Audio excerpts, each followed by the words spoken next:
علیکم ورحمۃ اللہ وبرکاتہ۔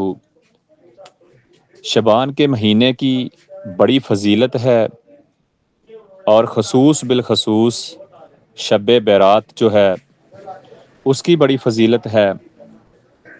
اللہ کریم اس مہینے میں بڑی برکتیں اور رحمتیں نازل فرماتا ہے، جیسا کہ حضرت معاذ بن جبل رضی اللہ تعالیٰ عنہ سے روایت ہے۔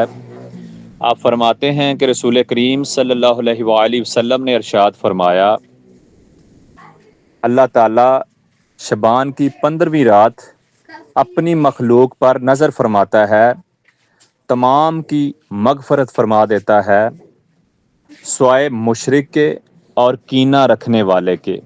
تو اللہ ہمیں اس مہینے کی بھی برکتیں سمیٹنے کی توفیق دے، اور رمضان المبارک مقدس مہینے کی بھی برکتیں سمیٹنے کی توفیق دے، آمین ثم آمین۔